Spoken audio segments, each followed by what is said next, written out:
I wouldn't have running water either, so I'd have to go back into the kitchen and do that. But yeah, cool.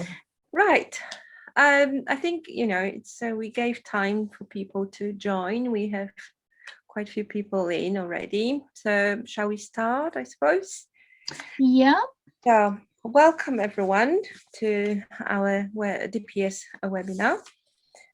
Tonight we have Alison Webber. She is a photographer from Dorchester. She is very active within her local photography community. She is a member of Bridport Camera Club and a founding member of a monochrome critique group. And Alison in 2020 became a fellow of Royal Photographic Society. And she's also currently working for the RPS as a volunteer within the education department. So very interesting. And yes, Alison, if you would like to start. Okay, let's share my screen.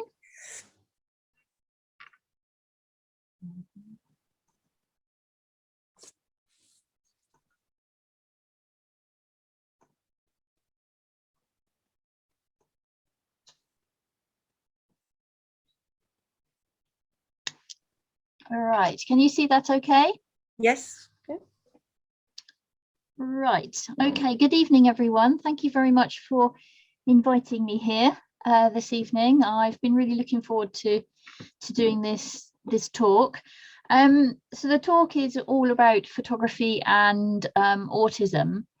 So I would like to talk to you about these two things, both of which play a very important part in my life. So and I've come to realize just how much photography and autism influence each other. So on the one hand, photography has played a significant role in helping me understand and accept my autism, whilst autism, on the other hand, has helped me define my creative expression. So before I go on to talk about autism, I would just like to briefly explain how I got involved in photography. Now, when I was a lot younger, a student, I did a little bit of photography, but I had absolutely no idea what I was doing. If someone had been talking to me then about aperture and exposure and depth of field, I wouldn't have had a clue. So it was just a very sort of point and shoot sort of thing. And I didn't really take it seriously and soon, forgot about it. But in the summer of 2016, my husband and I went on honeymoon to Canada and to Nova Scotia. And having fallen in love with the scenery, I took lots of photos with my little compact camera. So these images inspired me to carry on taking photos when I got home. Then one day I was walking through the Borough Gardens in Dorchester, and I saw a poster for a photography exhibition which was being held in the garden room. And at that time I was all fired up after my experience in Canada. So I went in and spoke to a very helpful man who was stewarding the exhibition on that day. I explained to him that I would like to get involved with a camera group, and I boldly asked him if I could join the Dorset independent photographers who were exhibiting. He very politely steered me away from this and suggested I go along to the Dorchester Camera Club at the start of the season in September. And little did I know at the time that 4 years later, I would not only be a fellow of the Royal Photographic Society, but also a member of the Dorset Independent Photographers Group. And that man that I met in Borough Gardens on that day is now a very, very good friend of mine. So that's a little bit of background. So let's talk about autism. So I apologize to those of you who have a lot of knowledge about this, but I you know, so if I'm telling you things that you already know, then I apologize. But all autistic people share certain difficulties, but being autistic will affect them in different ways. So although all autistic people are on the spectrum, we are all individuals with a different combination of behaviours and difficulties. So for me, I suppose, autism is a collection of idiosyncrasies which defines who we are as individuals. And I'm sure this is something which resonates with all of you as well in terms of you know, being an individual. So I was recently diagnosed with Asperger syndrome, which is a type of autism which sits on the spectrum. So people with Asperger syndrome see, hear and feel the world differently to other people. So if you have Asperger syndrome, you have it for life. It is not an illness or disease and cannot be cured. There are a number of ways that Asperger's affects my everyday life, but today I want to talk about 3 of these in particular, as they have a direct connection with my photography. So the first one concerns highly focused interests and obsessive behaviours. Throughout my life, I've needed to work on projects, and this generally means I have several projects on the go at any one time. When I'm working on these projects, I become highly driven and focused, often neglecting friends and family and events that are going on around me. Even before I have finished a particular project, I am planning the next one. So I distinctly remember driving home from Bath, having received my licentiate distinction from the Royal Photographic Society. I should have been over the moon and thinking about celebrating and all the rest of it. But all the way home, I was thinking about the plan for the next step, for the associate distinction. What photos would I take? What would the panel look like? So my family and friends couldn't understand why my excitement was so short-lived, but I had simply moved on. So the second issue concerns how my social awkwardness dictates the way in which I navigate the social world. I find it difficult to talk to people in social situations as I don't intuitively know what to say. So this causes me anxiety. Over time, however, I have learned how to have conversations with people by mimicking their behaviour and by creating what I call my conversation menu. And finally, thirdly, I want to talk about heightened sensory awareness, something which many autistic people possess in some form or other. Some autistic people are particularly sensitive to certain noises or smells. In my case, this manifests as heightened visual awareness. I am particularly drawn to shapes and patterns when there is a high contrast scene. People are sometimes surprised by the things I notice, but for me, it is totally normal. So I find it difficult to understand why others don't see things in the same way. One of my friends very kindly said recently that she thinks I see the extraordinary in the ordinary. So all of these issues cause me a degree of anxiety, which is something else I will talk about later in the presentation. So before I start talking about these idiosyncrasies and their relationship with my photography, I want to look at the idea of what is normal. So traits associated with autism are not considered to be normal, as autistic people are not neurotypical. So I decided to look into what the word normal really means and discover more about my abnormalities. So this is a dictionary definition I came across for normal: conforming to a standard, usual, typical, or expected. So these words got me thinking. So who defines this standard, this idea of normal? Who decides what is expected in order to be normal? So I decided to show you this image, which I've rotated and inverted. Because I like the idea of the trees falling from the sky. So purely in terms of my photography, using this definition of normal, I could safely say that this image doesn't conform to a standard. It isn't usual, it isn't typical, nor is it what is expected.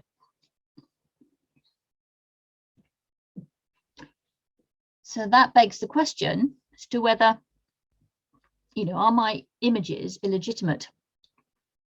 So here is another of my images, which isn't typical or expected. So by definition, it must be abnormal. Looking more closely at the word abnormal, I discovered a number of interesting synonyms, including illegitimate.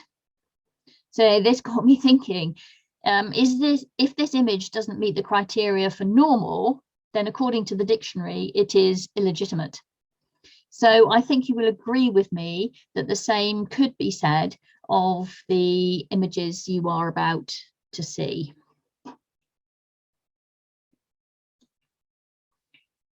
So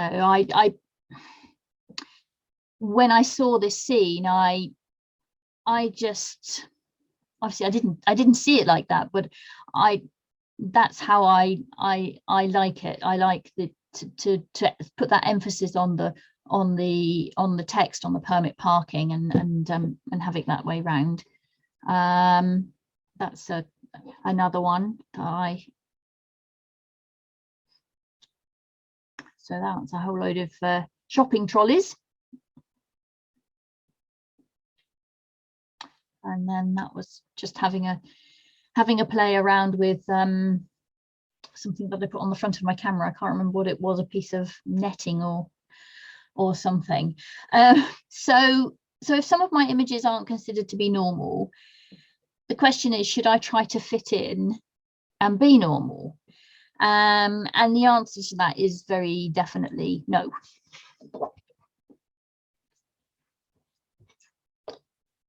So, this hasn't always been the case in the past, especially when I was young. When I was a teenager, I felt as though I needed to fit in and be normal. So for many years, I wore what I call the corset of expectation under the cloak of conformity, as a way of fitting into society's expectations. But it wasn't until I was going through the process of an autism diagnosis that I realized that this was the case, and this was what had been happening. So the corset of expectation shaped me into an idealized form, whilst the cloak of conformity displayed a version of me to the world which said that I fitted in. And this particular image was taken in the Lofoten Islands, and I entered it into the Outdoor Photographer of the Year competition in 2018. And at the time, I was delighted that it had been selected for the shortlist. And as much as I love the image, and I have a large copy of it hanging on my wall at home, it is for me a somewhat orthodox colour landscape. And I've come to realise that I don't actually enjoy taking images like this. Please don't take this the wrong way. Don't get me wrong. I like colour landscapes, and there's nothing wrong with taking them, but only, and I stress only, if that is your thing. For many people, colour landscapes are the way in which they choose to express their creativity. They just aren't for me. So going back to the idea of fitting into this definition of normal, working out what was considered to be normal and emulating this was very exhausting. It also caused me a great deal of anxiety. This is where my diagnosis has changed the way I see things. So as a result of the diagnosis, I've discovered that it's totally fine to be different, and that autism is something to celebrate. And photography has helped by providing me with a means by which I can freely express myself and not be constrained by other people's expectations. I became more confident in myself and more confident to take and show images which were less conventional. And I'm now in a much better position to discard this cloak of conformity and corset of expectation and relax in my pajamas of non-conformity.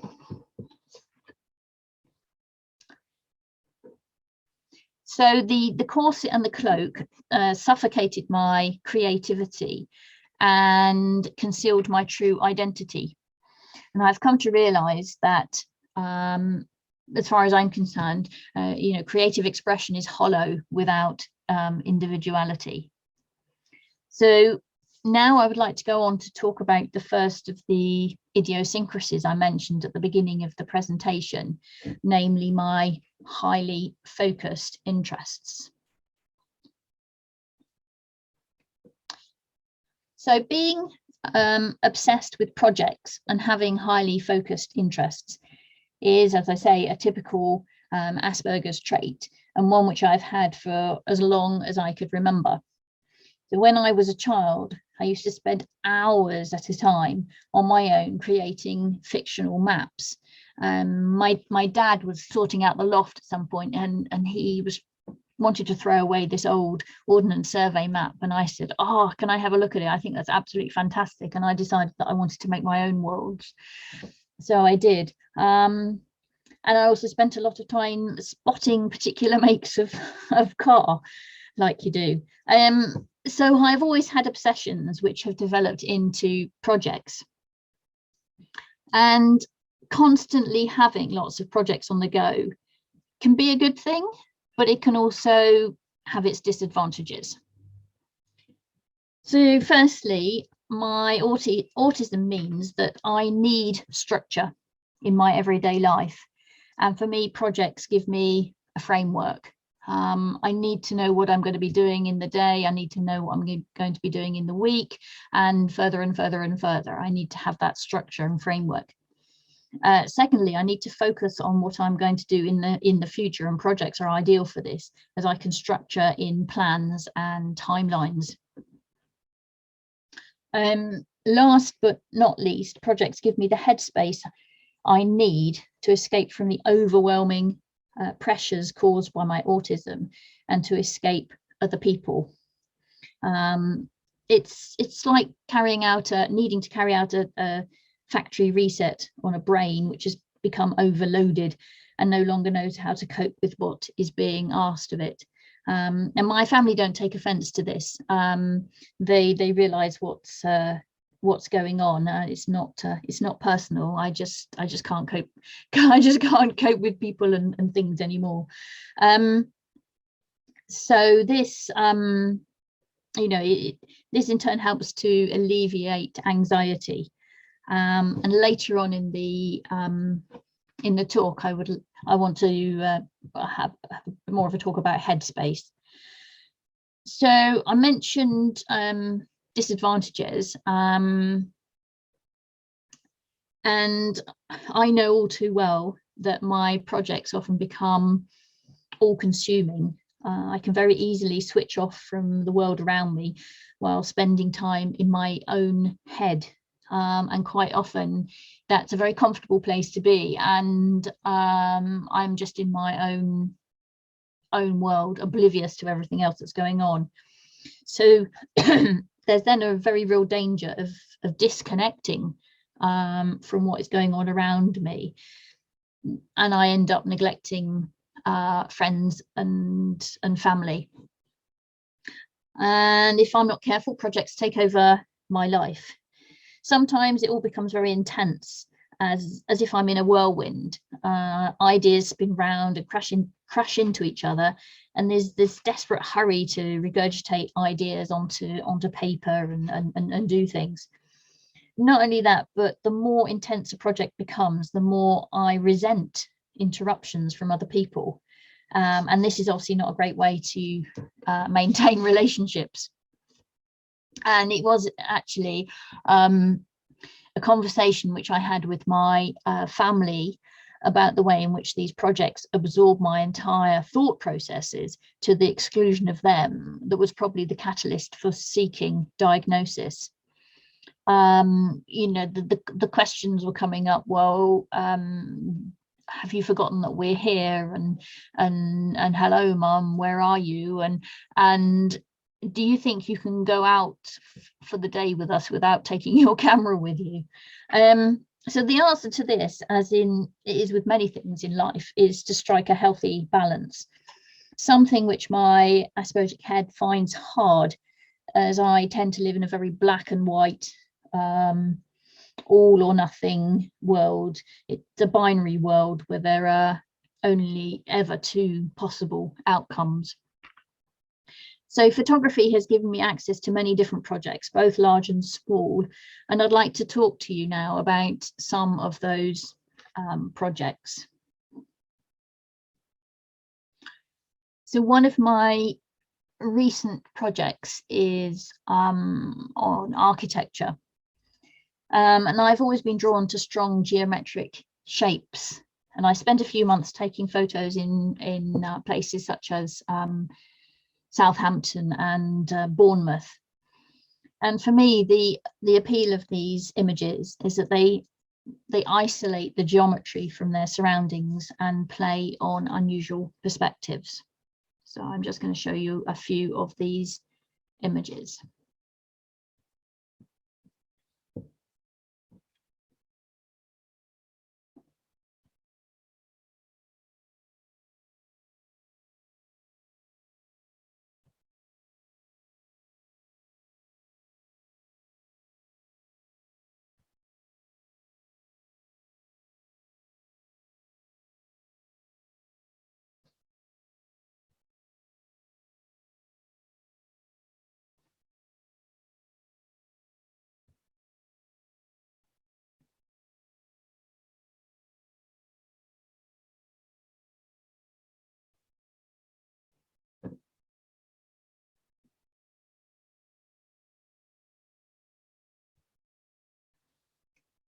Right, so for a while, architecture became the main focus of my photography, and I could see that it was not only becoming an obsession, but it was stopping me from taking images of other subjects. So it was an obsession inside an obsession. I could see that I needed to get out of this rut. So one way of creating more diversity was to come up with a challenge which would force me to take photos of a variety of different things and not just one theme. So back in June 2020, I decided to embark on a year-long photo a day challenge. And each day I chose my favorite image to post on Instagram. So this isn't a new challenge. There are, probably lots of other people who have done this this challenge, but I thought for me it would really stretch me. So I wasn't sure how it would work out and where the project would take me.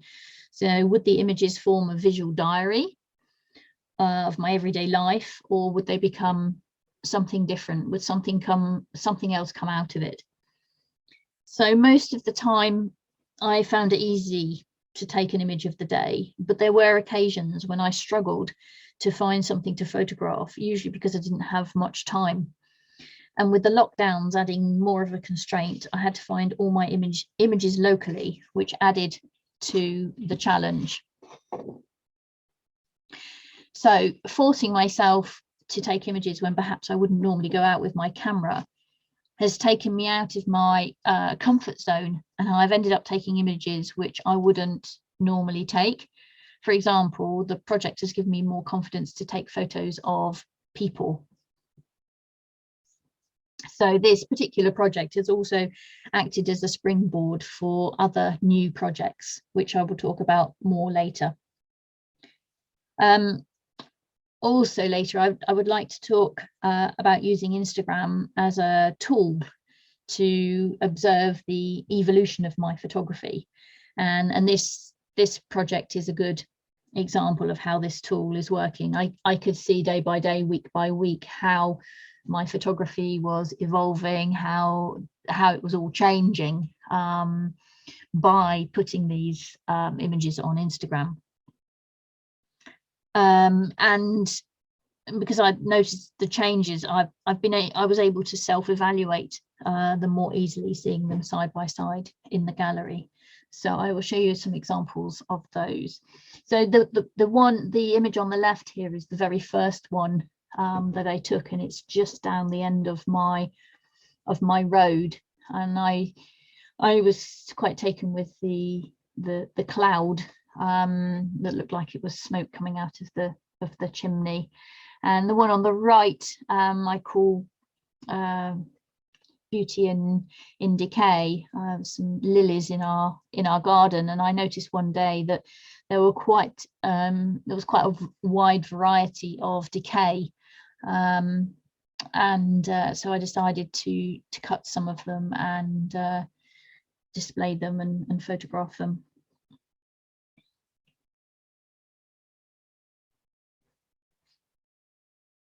So, you know, these are mainly things that I noticed when I was just out and about. It might have been on the dog walk or going out to the shop or whatever. So I particularly like this one, and I remember when I was walking along the beach, I saw the glimpse of the reflection.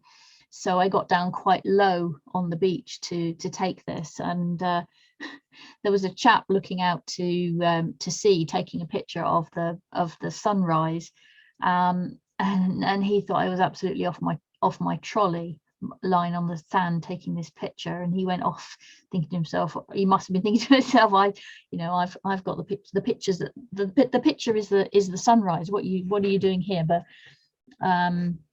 that was the picture for me.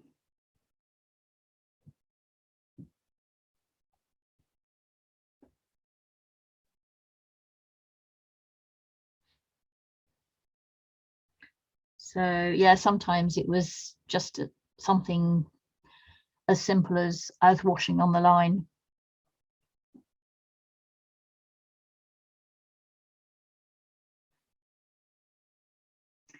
So yeah, this was a reminder of the lockdown. This is not a toilet, so stop using it as one.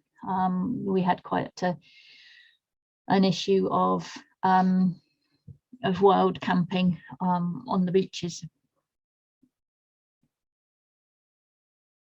This was taken in Beer in Devon, which is not that far from us, and I was just struck by the sort of the zigzag as it goes up the image with the triangles made by the parasols, and then the roofs of the houses. It's appealed to me. And that was taken from my bedroom window. I'm quite keen on clouds, and I just particularly liked that. This was one of the cruise ships that we had off the coast here in lockdown. They couldn't go anywhere, so we had quite a lot of them moored just off the coast.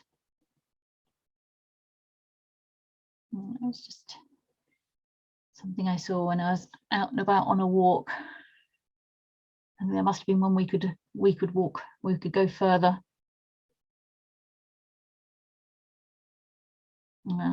Shadows is something that I'm very fond of. Walking along the edge of the tennis court, image on the right there, I just noticed the shadow of my husband on the fence, and then the shadow on the tennis court, and he was wearing quite a big rimmed hat. Oh, I quite like that. Okie dokie. So my biggest photographic projects to date have undoubtedly been my Royal Photographic Society distinctions. So back in 2017, I went along to my first meeting of a camera group called the Distinctions Group, which meets once a month in Dorchester. So here, photographers interested in obtaining some form of photographic award or distinction bring along images for critique. And I had only recently joined the Dorchester Camera Club, and it soon became obvious that people were talking in a language I didn't understand. Somebody said to me, "Are you preparing for your L or your C?" And I had to admit that to them, I had absolutely no idea what they were talking about. However, soon everything became a lot clearer, and I decided that what appealed to me the most was the idea of putting together a panel of images for the licentiate membership of the Royal Photographic Society. So I got to work on a series of monochrome images taken in Dorset, and I submitted my panel in February 2018, so a year later. So sitting in RPS House in Bath, waiting for my panel to be assessed, was probably the most nerve-wracking experience I'd had for years. I felt just like I did when I was waiting to take my driving test all those years ago. It just took me back to that time. But I'm told that most people feel like this. So the anxiety I felt then is not just from autism. Fortunately, my panel was successful and I was over the moon. But as I explained earlier, this was short-lived, as my mind had already moved on to the next challenge, which was my associateship of the RPS. So in October of the same year, I submitted a panel of images for an ARPS assessment under the category of fine art. So for those of you who are not familiar, the difference between the licentiate and the associate distinctions is that for the ARPS, the images need to fit with a theme. In addition to the 15 images in the panel, you have to write what is called a statement of intent, which describes the panel. So I decided I would like to put together a panel of images which illustrated my feelings about going on holiday to the seaside with my mum and dad when I was a child. So I would now like to read out my statement of intent, written in the form of a poem, as I find poetry an easier way to express my thoughts. So, peering through a telescope on the promenade, the rich blue sky dotted with fluffy clouds, the yellow sand exposed by a retreating tide, the majestic pier standing tall on its iron legs. Warm, comforting thoughts of childhood drift through my mind. A kiosk selling Mr. Whippy, chocolate sauce and flakes.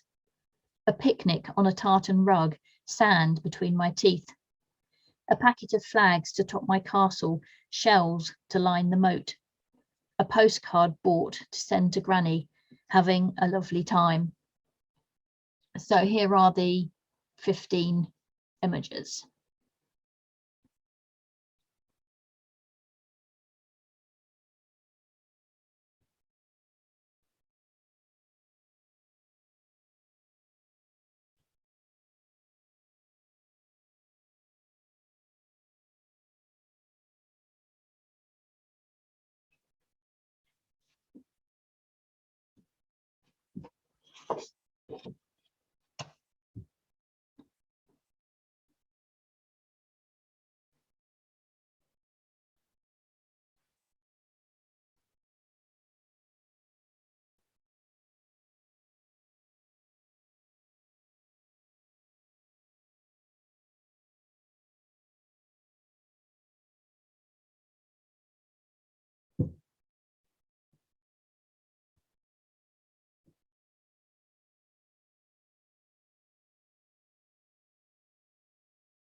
Okay, so having been awarded the LRPS and the ARPS, it only seemed natural to me to put together a panel of images for the fellowship of the RPS. I genuinely really enjoyed putting panels together and I wanted to carry on. So I worked on a couple of ideas before settling on the theme of heightened visual awareness. So at the time I was thinking about putting a panel together, I was also going through my diagnosis for Asperger's, so it made perfect sense to me to combine the two. So for as long as I can remember, certain shapes and patterns have stood out to me. The difference now is that I realize that not everyone sees things in the same way. So for my statement of intent, it was important to me to show my visual awareness, not as an idiosyncrasy, but as an element of my own individuality. So this image shows the hanging plan for the panel. And later on in the presentation, I will show you the individual images which made up the successful panel, as well as reading out my statement of intent. So another of my recent projects, another lockdown project, is the Monmouth Road Garden project, and that was actually the first of my lockdown projects. Other photographers at the time had already started documenting life under lockdown, and I've seen many stunning images which depict daily life during this time. I decided, however, that I didn't want to go down that route, but I still wanted to carry out a project connected with COVID-19. So I decided to focus on my immediate neighbourhood and photograph some of the gardens on my road.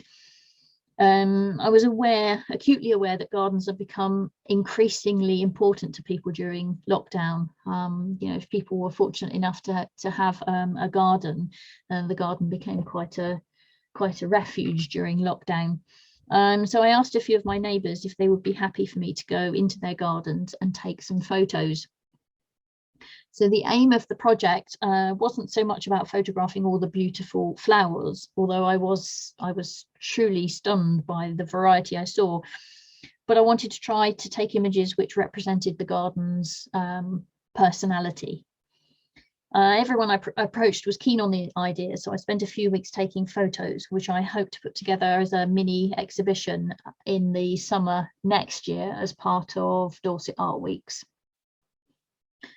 The project also acted as a form of behavioural therapy for me, as talking to neighbours I didn't know very well took me out of my comfort zone. So here are a few of those images. I love these rainbow tomatoes.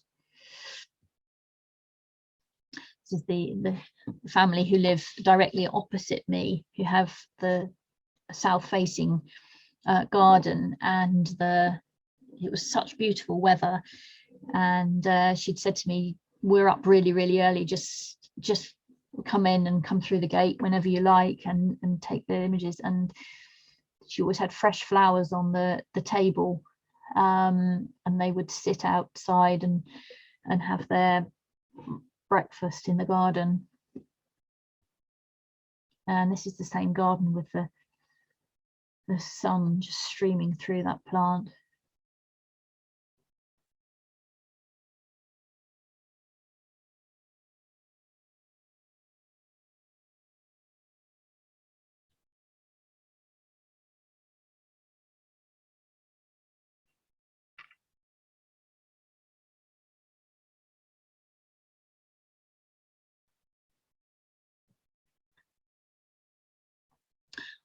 Right. So Maiden Castle is another of my recent projects, and this was started as a result of lockdown too. So I'm particularly drawn to the contrast between light and shade, and I love watching the light move across the countryside, creating patterns of light and dark. So I decided to go up to Maiden Castle most days and just see what I could find. So, and sorry, I should explain that the Maiden Castle is an Iron Age hill fort just outside of Dorchester.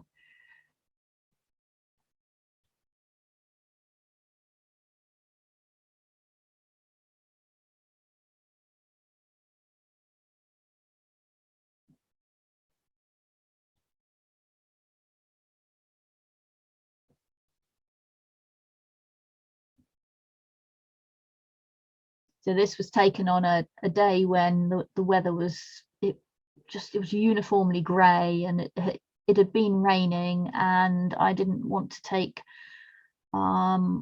an image of the hill fort itself, but I wanted to come away with something.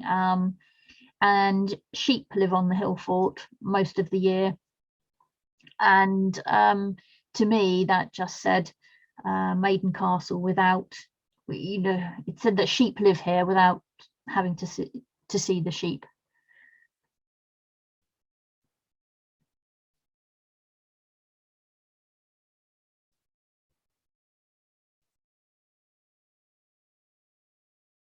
Never worried about having my own shadow in the photo.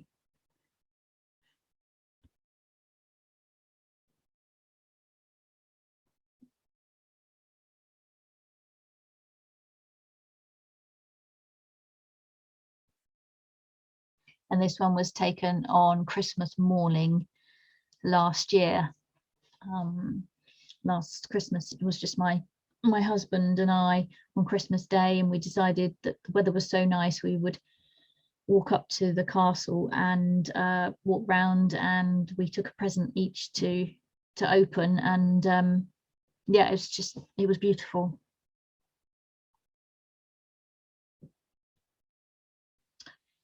Now this is a very recent project. This is the last of the projects I want to show you this evening. I recently bought a Minox 35mm film camera, and I've got into film in quite a big way.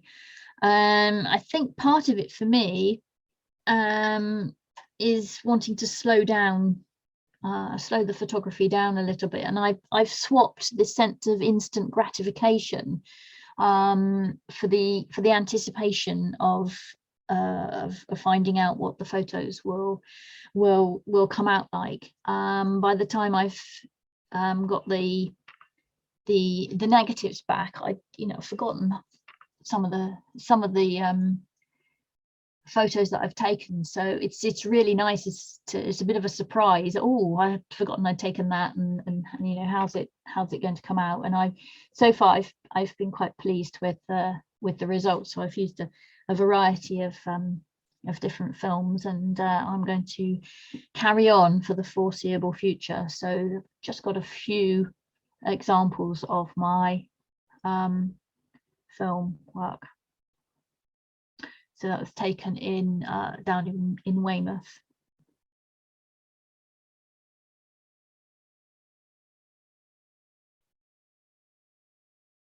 It's an abandoned factory near where my dad lives, and whenever I go to visit, I go along and see what the progress is, and take more photos.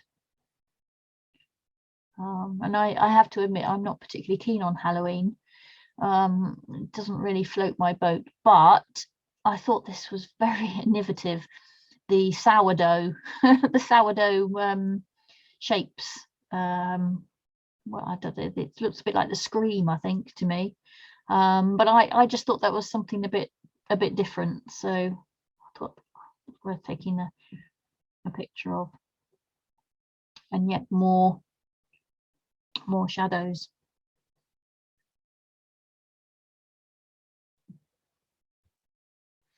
Right, so that's everything for the projects. So now I'd like to talk a little bit about social media, and I talk a little bit about the social media trap, which I've called dopamine or despair. Earlier on, I talked about obsessive behavior and the risk of it getting out of control, and that is quite a risk for me, because it's very easy for me to get obsessed with something, and social media is just, you know, you know, it's ideal for that. So when I first started posting images on Instagram, I fell into the trap of measuring my success based on the number of likes and followers I received. I went into it quite naively. I didn't have any other experience of social media, but I thought that Instagram would be a nice place, a nice gallery, and you know, when people liked my the first images I put up, I thought, oh, this is fantastic. But I have to say, I have since called this the cycle of dopamine or despair. So because I take or used to take a lot of images, it was very tempting to post a lot of images. However, after a while, I discovered that this was unfortunately having a detrimental effect on my mental well-being, and it was causing me a great deal of anxiety. And I felt I was in a catch-22 situation. So, you know, I see it as if a post receives few likes, then there's a temptation to post something else, something different, which might be more successful, therefore giving you this dopamine hit that you require. But if a post receives more likes, then there's the temptation to post things that are more similar to that image, so as to continue gaining likes. So we then have the scenario whereby you find a style of image which is very successful. Having a magic recipe that works, you are then reluctant to try something different in case it's badly received. You therefore self-limit your creativity and develop a photographic style defined by the validation you receive from others on social media. And it therefore becomes easy for social media to reinforce conformity and the need to seek validation from others. So if you fall into the trap of measuring success by the number of likes or followers you get, then this will inevitably take you into this cycle of dopamine or despair. So the number of likes, followers is such an easy measure to observe, and the social networks make you think it is important because it serves their purposes. So this is an example of an image which did very well on Instagram in terms of likes, just the numbers basically. And the images which I posted in the days following this were nowhere near as successful. So it was easy to think about taking similar images in order to get the response I wanted, to try to recapture whatever it was that people liked about the image. You then discover that in order for your images to be popular, they need to be high impact images. There's a London-based photographer called Ollie Lang, and he talks about high impact images on social media and refers to the 3 S's of success, namely sunsets, silhouettes, and selfies. However, social media can be a photographic tool. So at one point I became extremely focused on Instagram, continually looking at my phone to see how many likes I had received. If a post was doing well, I could feel a real sense of excitement, whereas if a post wasn't getting many likes, I would feel very disheartened and disappointed, and it went up and down like this. So I reached the point where I was ready to pack it all in, as I could see that my relationship with Instagram wasn't healthy. So I had a chat with my husband about it, and we came up with a plan. I didn't really want to close my account, but at the same time I needed to change the way I dealt with it. So my fixated obsessive behavior had spiraled out of control, and instead of feeling good about my images, I had lost confidence in my photography. So it had had the adverse effect that I had wanted it to have in the first place. Social media is extremely good at hooking you in, and unfortunately, as a result of my obsessive compulsive behavior, I'd taken all their bait. But I am pleased to say that my relationship with Instagram is now much healthier. And instead of abandoning it, I decided to use it as a tool for my own benefit. So it doesn't have to be something to avoid, and there are ways of making use of the platform so that you don't end up in this cycle of despair. So in my mind, excuse me, it all comes down to how you measure success. So if you seek validation from others, in terms of likes and followers in order to measure how successful your images are, then you're doomed. It's easy to think that because there are millions of Instagram users in the world. So surely your images should receive hundreds or thousands of likes. And then you think, oh, my image is that bad that not many people like them. If, however, you choose self-validation for your images, and all that matters is whether or not you like them, then you will always end up in the dopamine cycle. So for me, Instagram is now a gallery where I post images, not in order to seek validation from others, but so that I can see how my photography evolves over time. So I'm using it for myself. And if I receive some nice feedback from other people, then that's a bonus. Right, I want to move on to social awkwardness, which is the second issue related to autism and photography. So unless I'm talking about something which I'm passionate about, for example, photography, I find it difficult to know what to say to people, and general conversation is something which I've had to learn how to do over time. So a great way to do this is to watch and mimic others, something which I've done for as long as I can remember. So listening to other people's conversations over time has enabled me to put together a conversation menu. The conversation begins by asking something about the past, goes on to talk about things that are happening at the moment, and then concludes with future events. And this generally goes quite well. The panic only starts when I have eaten the whole menu and I don't know what to say. Usually in this situation, though, I come up with some excuse to leave or move away from the conversation.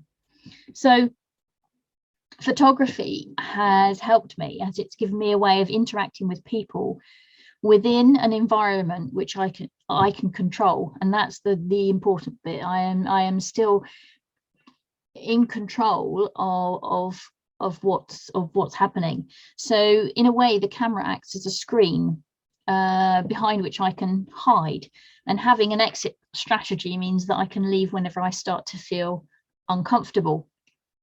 So I started taking a few images of people as part of my photo a day project. This then developed into another project about Dorset craftspeople. Now this was a chap I saw when I went. I have to admit now that I'm very sad that I take pictures of pylons, but I'd gone up to the Ridgeway because the weather looked like it was going to do something interesting, to see what that was happening with these pylons. And I met this guy wandering around the field with his dog, and he was collecting poppy petals, and he was very keen to suggest that I went with him into his caravan and had some poppy tea. But I wasn't so keen on that idea. But we got chatting, and he's just a guy who's decided to disconnect from society. He lives in this caravan at the edge of the field with his dog, and he was a really interesting person to talk to. He takes a lot of photographs himself. He was quite a keen photographer, and so we had something in common, and we could have a chat, and I felt comfortable about that. But at the same time, I knew that at any time I could say, right, sorry, that's nice to meet you, but I've got to go now. Yeah, that was an interesting experience. So just a few other images of people. This was a guy who was doing some work on our house, and I'd got to know the workman quite well, so I felt comfortable asking them if I could take a few images. So this is the first person I photographed, and this is my neighbour Catherine, and this this photo shoot worked out really well for both of us. Catherine is as you can see, she's a ceramicist, and she was getting ready to do some exhibitions, and she'd been asked to do some demonstrations and could have a video made, and she didn't feel particularly comfortable with people taking photos of her. So when I said, could I come along and practice, you know, I say it worked well for both of us because we know each other very well. She was happy for me to take photos, and likewise for me.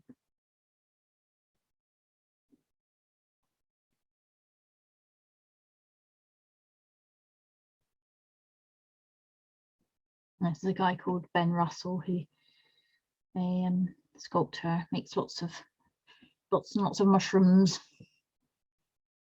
And again, I braved just sending emails out to all sorts of crafts people in the area, saying that I was keen on this project and could I come along and take some photos. And I had such a fantastic response from people.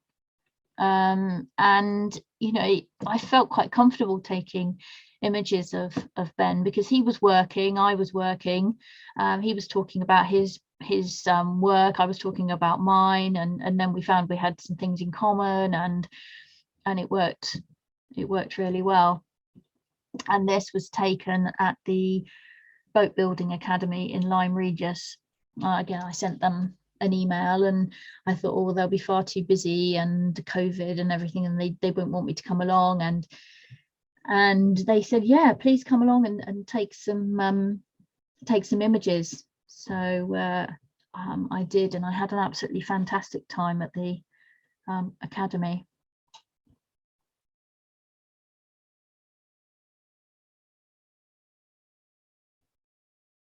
Right. So the last of the 3 issues I want to talk to you about is my heightened visual awareness. So this image shows a view from the bridge at Dorchester South Station, and I call the front of this building the snake, or the cobra, because the spiraling white facade comes out at me as if it's in 3D, and it's not very, when it's a sunny day, it's a not very pleasant thing for me to look at because it's quite daunting. So as I said before, it wasn't until I started taking more photos that I realized that shapes and patterns didn't stand out to other people in the same way. So this is something that I've always had, but for a long time, but I didn't realize it was different. So as you'll hear shortly when I read out my statement of intent for my FRPS panel, this can sometimes be quite overwhelming. So it's just another couple. This is a building in town, and every time I see it, I just keep seeing these E's everywhere at the corner of the building. There are quite a few of them, and they just look like all these big E's everywhere.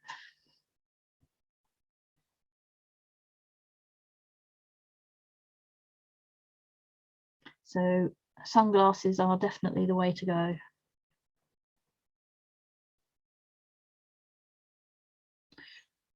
Right, so back to my FRPS panel.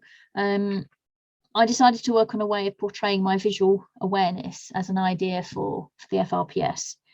So I'm now going to read out the statement of intent, which is another poem, and show you the individual images from the panel as I read it out. All right, there we go. So, motionless and powerless to move, I am mesmerized by the bold rectilinear shapes. Their tones a stark contrast with their surroundings. Dazzled by the glare, in this virtual reality, the shapes come to life, bursting out from their surroundings, dominating the rest of the scene, rendering it almost insignificant. Restless and agitated, I begin to feel overwhelmed by this sensory overload. Parts of me want to look away, but I am hopelessly drawn to the beauty before me. I search for my sunglasses, overcome by the need to shield my eyes. I could be in the cinema watching a film in 3D, and yet I am not. Detached and disassociated from other people's perceptions, I'm experiencing my version of autistic reality. A reality defined by an idiosyncrasy I cannot control. A reality I chose to conceal for fear of humiliation and ridicule. And yet a reality which increasingly seeks acknowledgement and countenance. A reality which begs to be freed from the shadows and given a voice which will grant it validity and self-worth, a voice which will give it meaning, a voice which accepts this idiosyncrasy as an expression of my own individuality.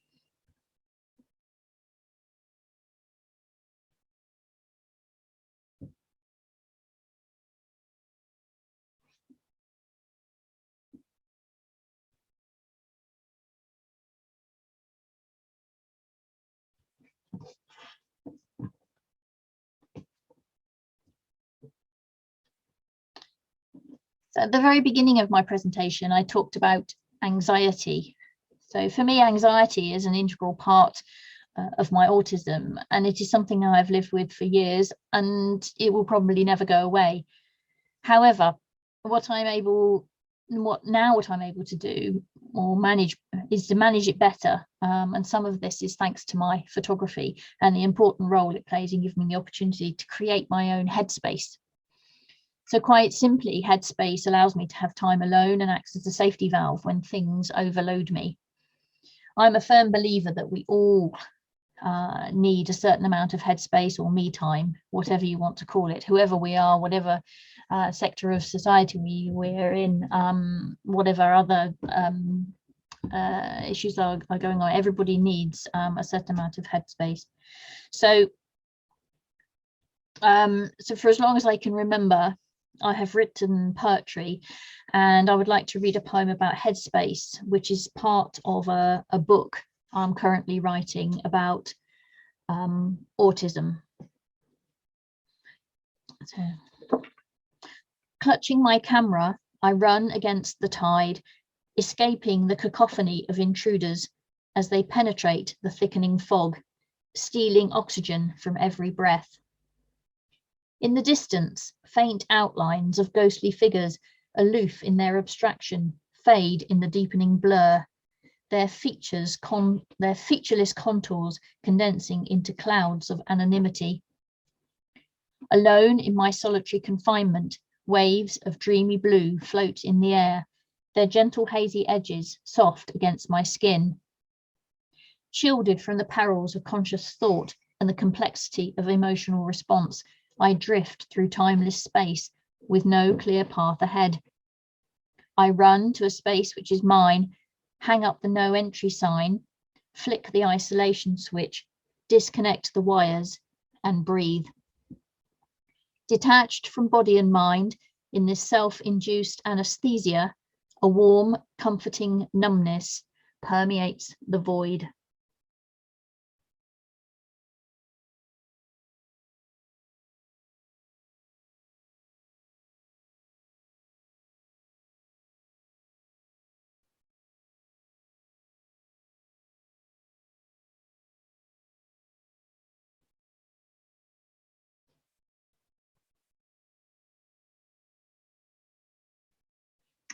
Okay, so I'd like to talk a little bit now about diagnosis. So diagnosis or not. So some people might wonder why at the age of 52, I decided to see if I was on the autistic spectrum. There are a number of reasons for this, some of which I don't want to go into this evening. But one reason, though, as I mentioned before, is that my family started to question my all-encompassing obsession with photography. They quite rightly wanted to know where they fitted in. When would I have time for them? Had I noticed I was neglecting them? Had I even noticed that they were there? So, having been given my diagnosis, I then had to decide if it was helpful or not. So the diagnosis has made me more aware of my behaviour, enabled me to understand myself better and recognise and accept my idiosyncrasies as part of my makeup, my individuality. It has also helped my family understand why I behave the way I do. So since receiving my diagnosis, I've tried to strike more of a balance between my projects and everything else going on around me. Don't always get it right, but my family now lets me know when they think I need to switch off from my projects. In terms of photography, having Asperger's has given me more confidence to remove the cloak of conformity and more freedom to nurture my own creative expression. And for me, you know, age is irrelevant in these things. And I found this lovely quote from a lady called Margaret Pelling. Let me just see if I can find it. Yeah, so yeah, the day of my autism diagnosis at the age of 70 was one of the happiest days of my life.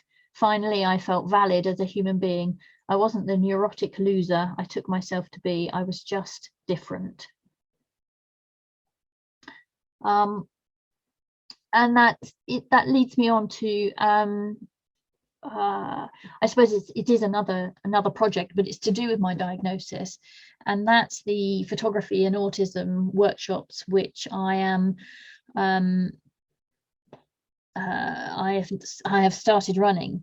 So I'd say that my diagnosis has also paved the way for me to try to help other people. I've already said how much I appreciate the ways in which photography supports my well-being. So I'm passionate about photography. I'm also passionate about mental health, and as a former secondary school teacher, I'm also keen to promote inclusion within education. So the idea of setting up a photography workshop seemed an obvious direction to go in, and I've now done the first workshop, and there will hopefully be more. And I'm hoping that this is just the workshop is just the beginning of a bigger picture, a bigger project aimed at helping not only people on the autistic spectrum, but also people with a variety of mental health concerns.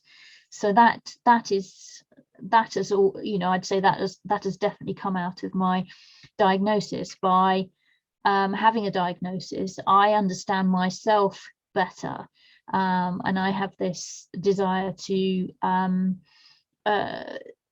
help other people. You know, photography helps me, and it might not help everyone, but for those people who are interested in photography, then it's an opportunity for me to give something back. So to sum up the talk, I would say that autism isn't an oddity, but a collection of idiosyncrasies which defines us as individuals.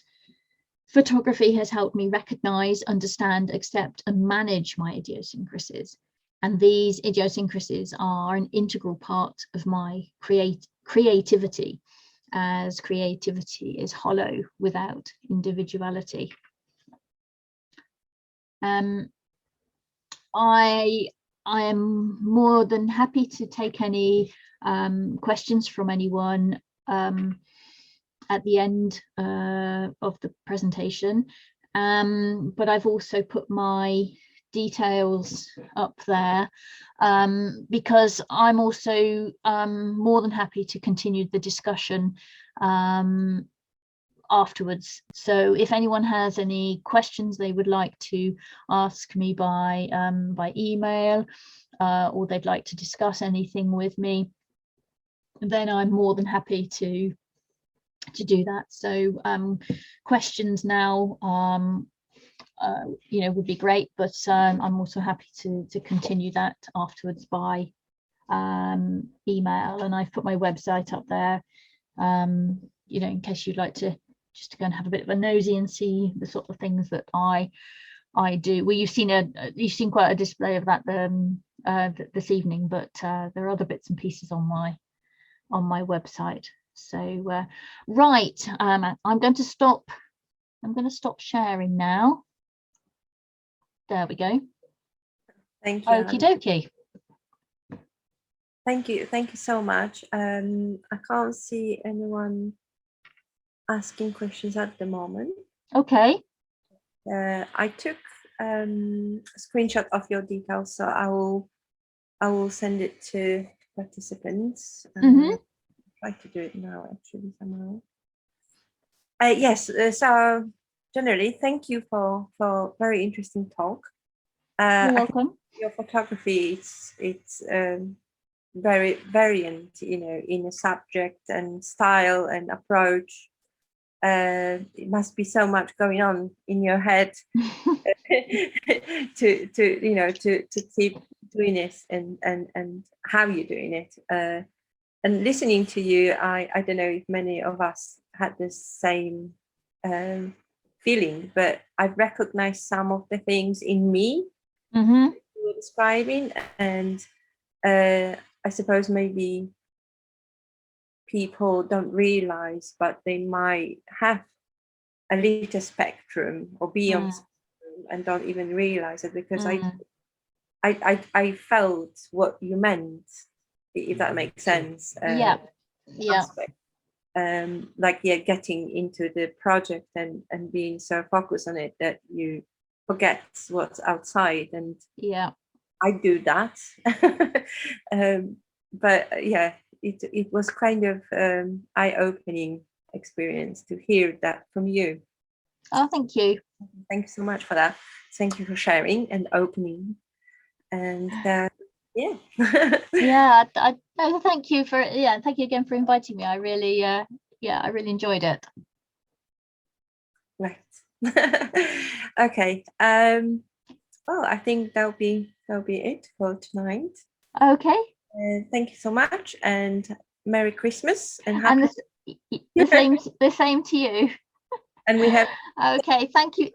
James Bowl as well here, one of our members. He said on the chat. I don't know if you can see it. Yeah, I saw that. Thank you. Thank you. All right then. Good night, everyone, and see you soon. Thank you. Bye-bye. Bye. Good night.